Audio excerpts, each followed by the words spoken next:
Hello, my name is Kirsty. I'm one of the chemotherapy sisters on the chemotherapy daycare of the Macmillan Cancer Centre. Hello, I'm Vicky Riley. I'm the lead Cancer Support and Information finalist based in the Macmillan Support and Information Service within the Untitled Macmillan Cancer Centre. Hello, I'm Katrina Davey, the Cancer Information Lead for UCLH, and I'm going to talk through the process of our chemotherapy education project.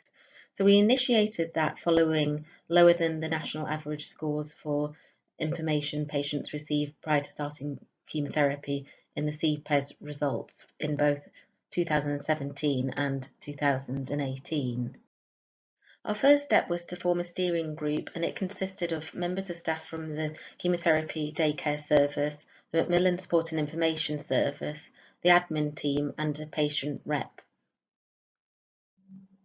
We set objectives which were to ensure that patients were prepared for starting treatment and that their expectations were set correctly as to what to expect. We also wanted to introduce them to the Support and Information Service, and by doing these three things, we hoped that patient experience would improve. We also wanted to reduce clinical time in delivering information and ensure that the information given was consistent. So some of the issues that we identified were that patients were being given information in one-to-one sessions, either by the chemotherapy nurse or a CNS. And since there were 850 patients newly diagnosed and starting chemotherapy each year, this equated to 850 hours.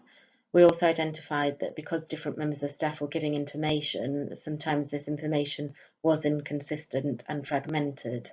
Also, there were patients that didn't receive the information because they didn't attend these appointments.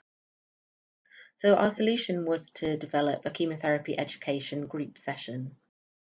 We started off by developing the content for the session, then we delivered training to both the admin staff and clinical staff who were delivering the sessions.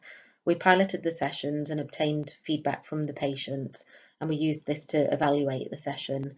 And based on the feedback, we adapted the content, and we then evaluated again 1 year after the sessions had been in place. We asked patients to complete an evaluation form both before and after attending the session and compared the information from both. And in the initial evaluation, 62 people completed it, and we found that there was a 28% increase in feeling informed about starting chemotherapy, a 39% decrease in worries about managing the side effects, and a 43% increase in confidence in managing the side effects.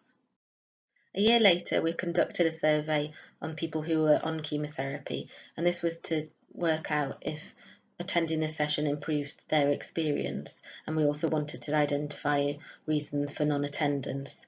So we asked 50 people to complete the survey, whether they had or hadn't attended the session, and compared the data of those who had attended with those who hadn't.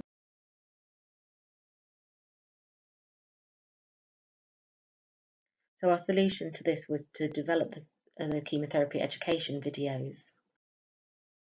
So the process for this was to develop the content based on the group session. We produced the video alongside a professional video production company. Once it was produced, we obtained feedback from patients, and again we adapted the videos based on feedback. And following that and publication, we monitored the number of views to ensure that they were consistent with the number of patients starting chemotherapy. Most of the feedback we obtained was positive, but we did get some feedback which helped us to improve the video.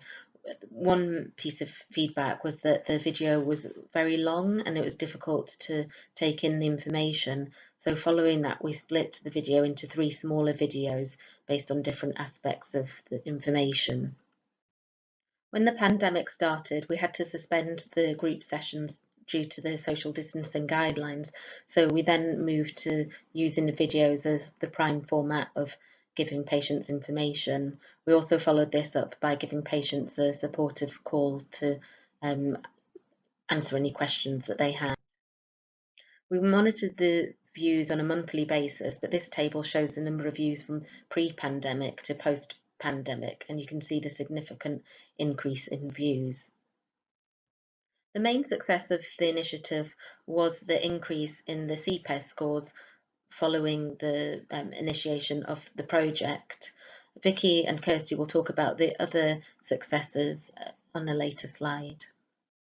Going forward, we're going to continue to use the videos as a main way of delivering chemo information. We still meet monthly to deal with any issues that arise, and our next step is to survey patients to get feedback about receiving information via video, and we will continue to monitor the CPES results and video views.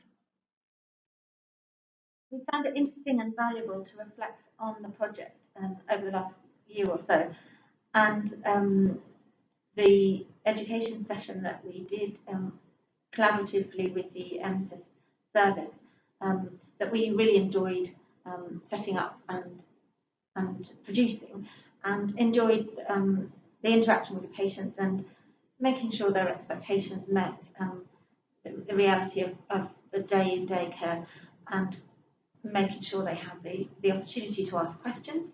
From the video that we did, it was useful to see that it was devised for patients who lived a distance away, but actually since the COVID pandemic has happened, we've really based a lot of our information giving for chemo education on the video, and that's been reflected in the amount of views of all three aspects of the video.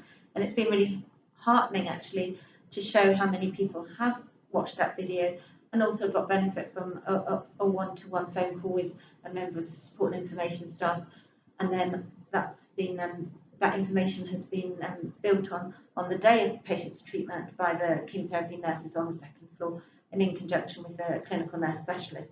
So it's been useful for us to see how much a video has been helpful, and what was meant to be a small add-on to the chemotherapy education group session has actually been now turned into our mainstay of information giving for patients starting first-line chemotherapy.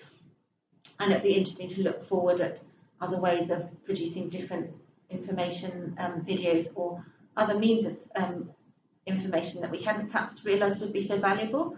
So it's given us an opportunity to learn and reflect on different ways of imparting information to all groups of patients.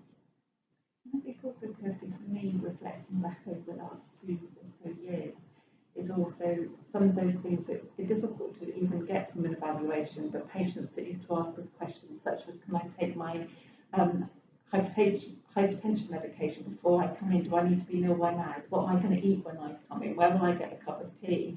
You know, how many times you warned people that it can be quite chilly upstairs, and towards where something loose fitting but warm so that you can roll up and cannulate people. These are things you don't necessarily read in sort of well-researched articles, but those are the things that can make such a difference to someone's day.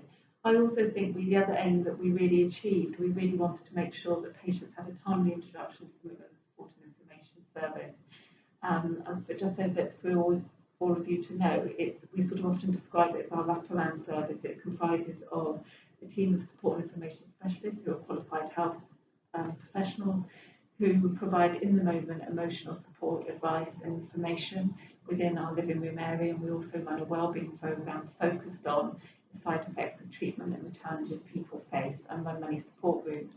We also work with our WIG advisor, and one of the things that the face-to-face group allowed us to do was our WIG advisor finds it actually as if she meets somebody before they've lost their hair, because it helps them match and look at styles together. And actually the video also continues to introduce her, so that makes a real difference. We also have a wealth and benefits service, and we all know how challenging the financial impact of cancer can be. So again, somebody getting a timely introduction to that service can make a real difference to their quality of life. As does our complementary therapy service, that serves to provide support in a way to help relieve some of the consequences of treatment, and also our psychological care team should people be struggling and need additional support. I think all in all, when we look back on the project, I think for us it was wonderful collaborating with our colleagues.